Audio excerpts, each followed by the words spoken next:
កាច់សោះបើកបានភ្លឺលើកុងទ័រធម្មតាប៉ុន្តែដេកអត់ឆេះអញ្ចឹងបងប្អូនដែលប្រើប្រាស់ម៉ូតូ ADV មិនថា 150cc ឬក៏ដូចម៉ូតូ PCX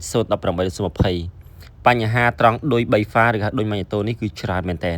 ម៉ូតូនេះម្ចាស់ម៉ូតូគាត់ដេររៀងយូរដល់ពេលវាឆ្លងខ្លាំងឡើងហុយបែរឡើងហុយតែម្ដងណាហុយខ្លាំងពេកក៏ធាក់គ្នាមកដល់ហាត់អុកទៅម៉ូតូតែម្ដងបញ្ហាខ្លះមានតែប៉ុណ្ណឹងបញ្ហាខ្លះទៀតឆេះដល់ម៉ាញ៉ូតូក៏មានដែរអញ្ចឹងបងប្អូនដែលប្រើប្រាស់ម៉ូតូស៊េរីដូចខ្ញុំបញ្ជាក់ជូនអញ្ចឹង ADV 150ក៏ដូចជា PCX 018-20បើមានបញ្ហាដូចខ្ញុំបញ្ជាក់ជូនថាកាច់សោបើកឡើងលើកុងទ័រមានភ្លើងប៉ុន្តែពេលដែលដេរឬរលាតិចតិចប៉ឹកហ្នឹងរូតរះ100ជាងសិនបើសិនយកច្បាស់កន្លែងណាព្រោះពេលខ្លះការដែលបងប្អូនបន្តការដេរចុះដេរឡើងហ្នឹងគឺអាចធ្វើឲ្យមានបញ្ហាកាន់តែធំទៅ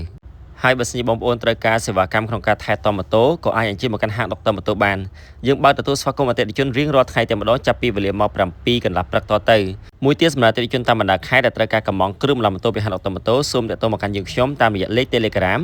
ឬក៏ Page ផ្លូវការរបស់ហាងដុកទ័រម៉ូតូដែលបង្ហាញជូនលោកអ្នកនៅលើអេក្រង់នេះ